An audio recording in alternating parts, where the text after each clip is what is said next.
everyone. Welcome back to CBO Baseball TV. My name is Avery Griggs, and today I have Charles Johnson with me.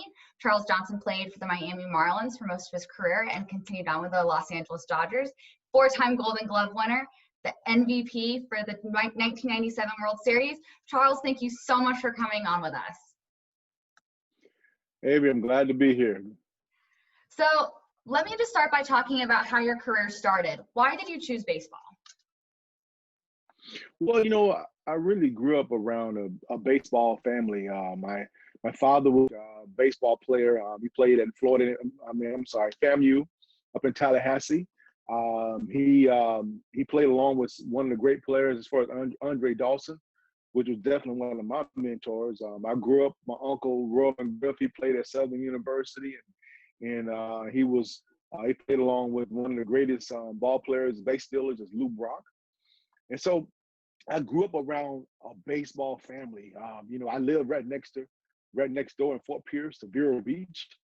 And so my dad used to take me to Vero Beach all the time to watch the Dodgers and as far as spring training wise. And so I used to love to go up there at spring training and see some of the great guys like Dusty Baker and Steve Sachs and just some of the great ball players that was there at the time, just to get close to them and get autographs. To some of the greats like Johnny Rosenberg. So I just had a great time my younger years in Fort Pierce. So you have one of the rare experiences of being drafted in the first round out of high school. Tell me about what that was like and what influenced your decision. Being drafted first round of high school was very I would say different, a big learning experience. Also was because I was a small town in Fort Pierce, Florida. I'm playing ball and all of a sudden I'm starting getting these notices. My dad is saying, hey, scouts starting to come out and watch me play. And all of a sudden now I'm getting looks, whereas that not knowing I would go first round, but they were talking like I might go high. And so lo and behold, I get drafted first round by the Montreal Expos. And I'm all excited, fired up. Just can't believe it. And I never forget, I already committed to University of Miami. And my father told me, he said, one thing you got to remember is that they offered me $205,000 at that time. And during that time, $25,000 was a lot of money, because in 1989, the highest signing bonus was $241. And so $241,000. And so 205 was some really good money at the time. And so my father say, one thing you got to remember is that once you tax $25,000 and buy your car, he said it's truly the same amount of money as your college scholarship at the University of Miami. And that's when I started to really weigh my options a little better. I said, you know what? Maybe I should just kind of go to college. And sure enough, I think it was a blow for the Montreal Expos because I was a first-round draft pick, but I decided to go to college. And I think it was one of my best decisions I think I've ever made in my life. What was your college experience like at University of Miami? Well, my college experience was kind of crazy. I enjoyed it. It was a lot of fun. Had a chance to met my wife in college, which was outstanding. Had a chance to play some great baseball in college. I played at University of Miami. So, I played a lot of great teams, a lot of rivalry teams, Florida State. We played some big series against Texas, ESPN games. Had a chance to go to College World Series. And not only being in college, I had a chance to play in the Pan American Games in Cuba. So I played a lot of international ball. I had a chance to play in the 1992 Olympics, which they had. That year was a dream team. So they had Michael Jordan, Magic Johnson, Larry Bird, Karl Malone, some of the greatest guys in the world. And so when you come into the Olympic Stadium in Barcelona, you come in alphabetical order. So baseball and basketball come in together.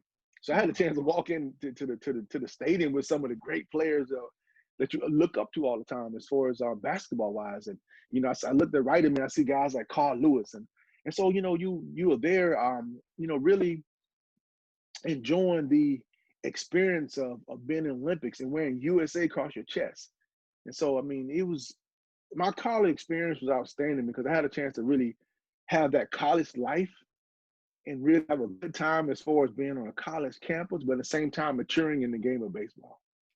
So when you see high schoolers get drafted in the first round today, and rather than being offered $200,000, they're being offered, $2 million, $5 million.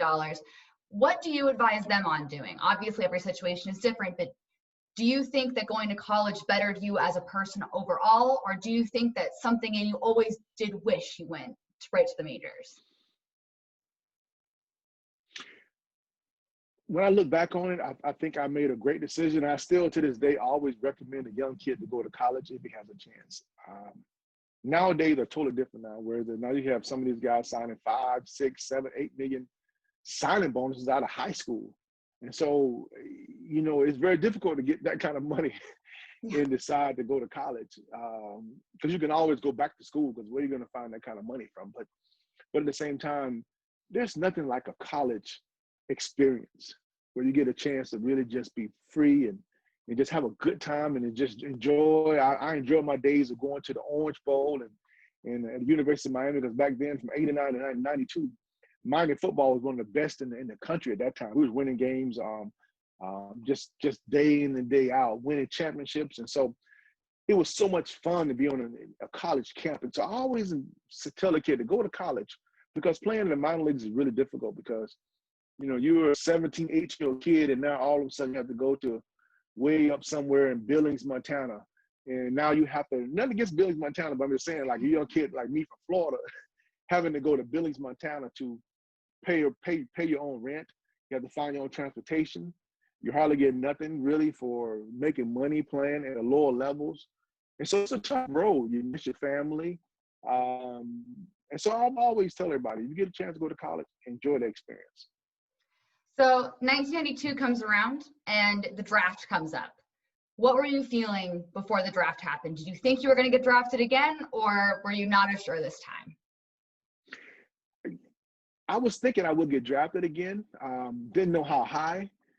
Would I be 10th pick again or even higher? I didn't know. I was getting a lot of stories about, it's a shot that I might go higher than the 10th pick. And lo and behold, I ended up getting drafted first round again. But what's the chance of getting drafted by an expansion team, the Florida Marlins? And so here's a young kid playing at University of Miami.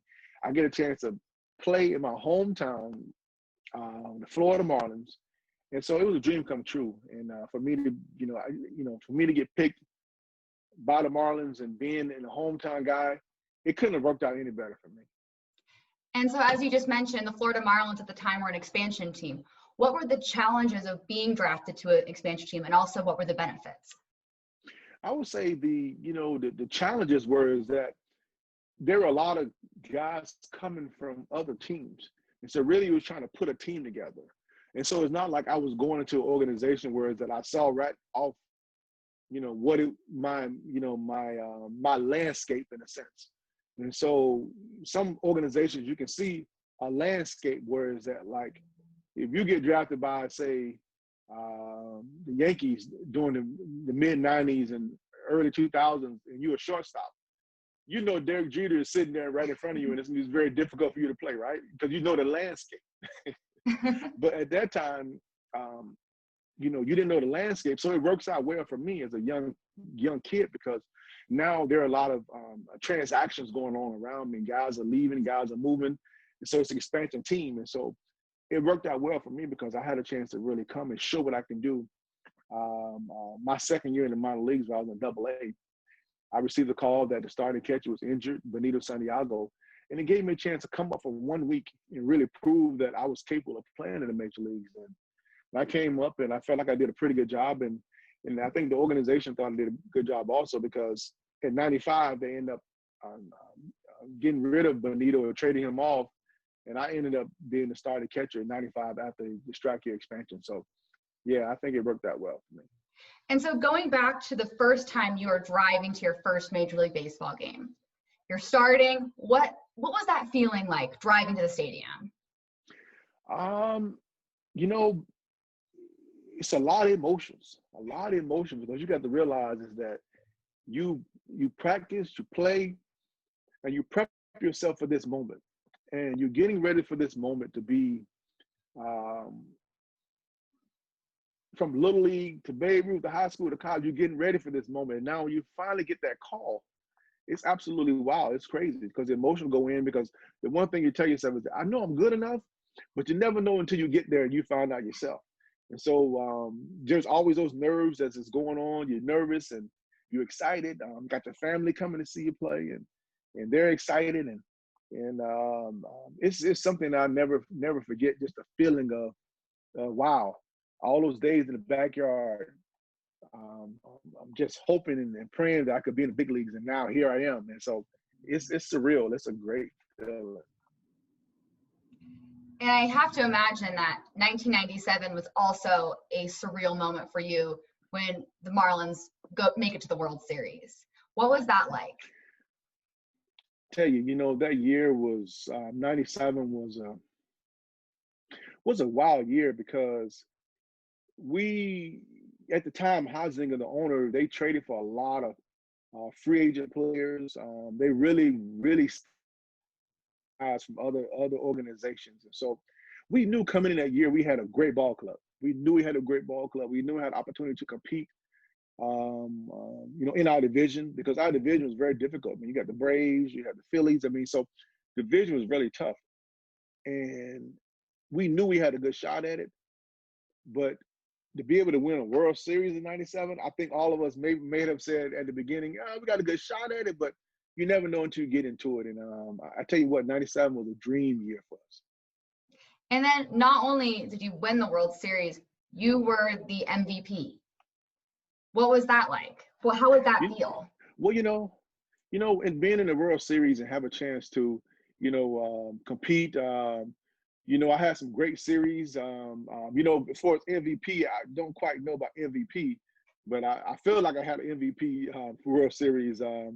But I feel like I truly played a great series. Feel like I had some clutch hits for our organization. Catching wise, I felt like I did a great job. And so it was a very dynamic series. We played the Cleveland Indians, and they had a heck of a ball club. They had some great hitters, some great players. And so being in that '97 World Series, to win the first game, lose the second, win the third, lose the fourth, right? Win the fifth, lose the sixth. So it was a seesaw match. And then the seventh game, to be able to go 11 innings. And so when I tell you that game was the series itself was very emotional. I mean, it was unbelievable. But to have a chance to see Edgar Renteria get that base hit up the middle. And me and Edgar played in the minor leagues together. And so we came up, very young. And to see him get that big hit the way he did, and just to see the stadium, just to see those people in the stadium go crazy, and just to see the city itself just go crazy, it was an unbelievable experience. So, you win your 3 Golden Gloves with Miami. You have a great career as a Marlin. And then you get traded. Was that just something that devastated you? Were you excited for the new experience, or what was that emotion like? It truly devastated me at first. I mean, I was devastated. I really was, because I thought I had a chance to be a cornerstone with this organization for a long period of time, being a catcher. Up until that point, I won 3 Gold Gloves. I felt like I really, claimed the area for us catching wise, that I could be that guy for a long period of time here in Miami. And I remember talking to the organization, and they were trading a lot of guys, but they were telling me, CJ, we're going to keep you because we're going to kind of grow around you a little bit. And so I think I kind of dropped my guard a little bit. And all of a sudden I received a call that you're going to be traded with Gary Sheffield, Bobby Bonilla, and Jim Eisenreich to LA. And yes, it became a shocker, because at that time my wife was pregnant with my first son, and just feeling like I was going to be a Marlin for a long time. But I embraced it, though. I went out to LA. I embraced it, had a great time, enjoyed the weather. It was a great ball club, had some great pitchers on that team, and I won my 4th Gold Glove out in LA. I won my 4th Gold Glove. And so I really, really embraced the challenge of leaving the Marlins and going out and pursuing another area in baseball. So, we talked about the feeling when you're driving to be a Marlin for the first time, to your first big league game. Was the feeling almost the same when the first time you drove to Dodger Stadium? Was it that same kind of, this is a whole new environment, these are all new people? Were there different standards that you held yourself to, or how did you feel about that? The feeling was different. It was different, and here's why. It's because I was traded um, to LA for the other great catcher they had as far as the Hall of Mike Piazza. And so he was a fan favorite. He was their fan favorite. He was a great catcher, great hit. I mean, he was their guy. And so in order for the trade to go down there, they really needed a catcher. And so that's why I was part of that trade. And so for me to go to LA, it definitely was a different feeling because now I had to fill some shoes that were there for a long time.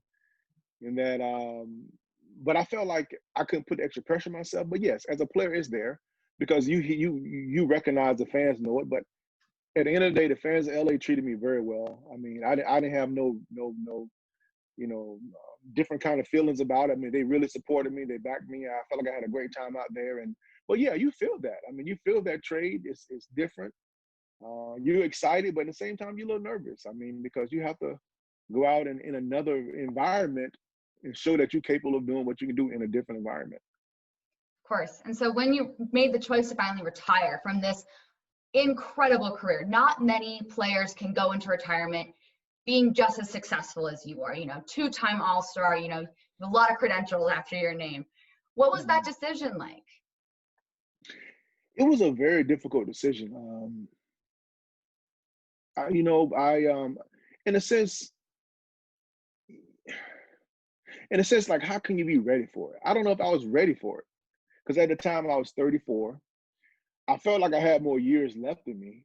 I felt like I had at least 3 years left in me, but at the same time, I just couldn't find an organization to go to at the time. And so sometimes, you realize that the destiny is there and it's sitting in your face. And I guess it's time to call it quits. But it was very difficult because it's something you have done since you've been 8 years old and you made a career out of it. I mean, you've made it, it's been a life-changing event for you. And now you're 34 and I'm young and you're talking about retirement.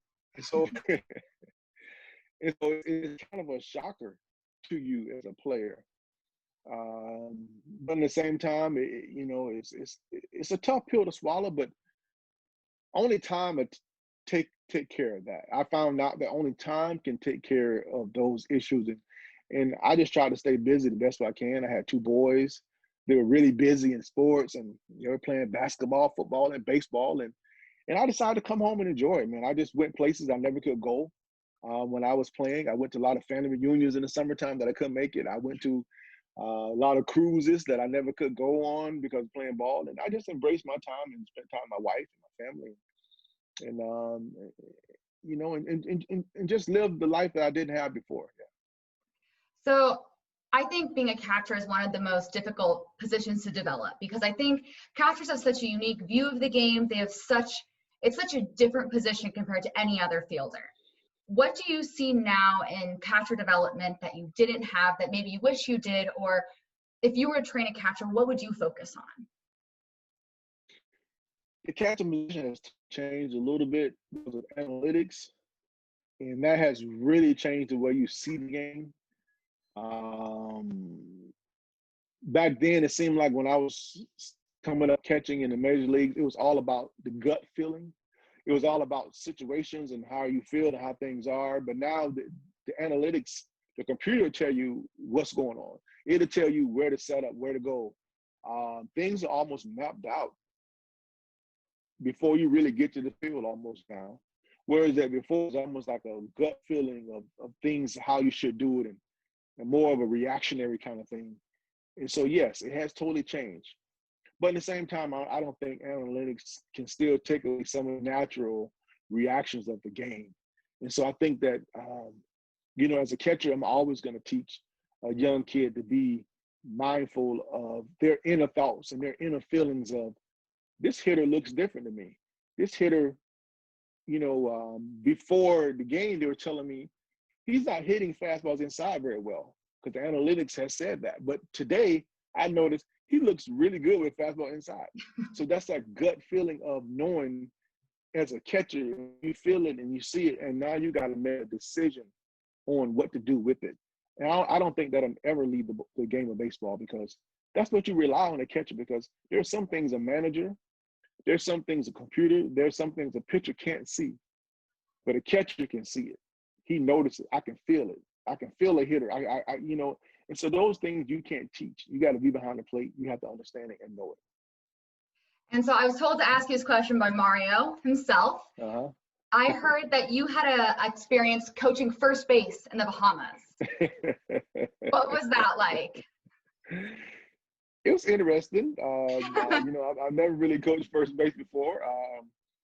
You know, Mario always good at me about that. They coach at first base in the Bahamas. But I tell you what, my experience in the Bahamas were outstanding. To have a chance to really go to, you know, the Bahamas and really work with a lot of kids in Freeport.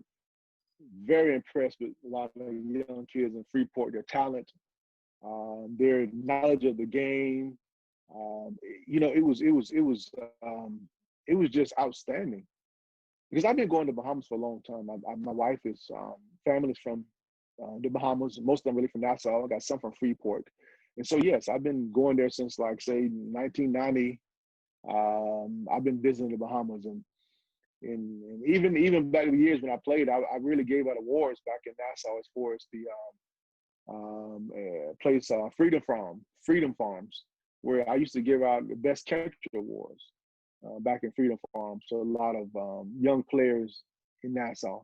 And so, yes, I've been kind of around the game a little bit, but to see how it's growing and how it's maturing and see some of the very good ball players coming out of the Caribbean is crazy because, you know, for the last couple of years, 2-3 years, I've been really partnering with Don't Blink Foundation. They've been doing some great things as far as the home run derby.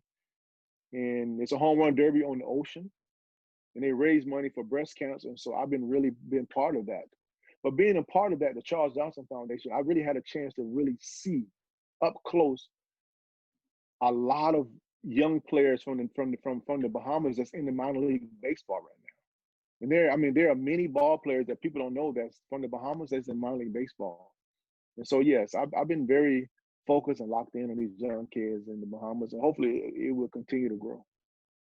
Well, Charles, thank you so much for all the time you've offered to us. We sincerely appreciate it. No problem, Avery. Thank you so much. Thank you so much. All right. I'm Gifting Gope, Major League Baseball player.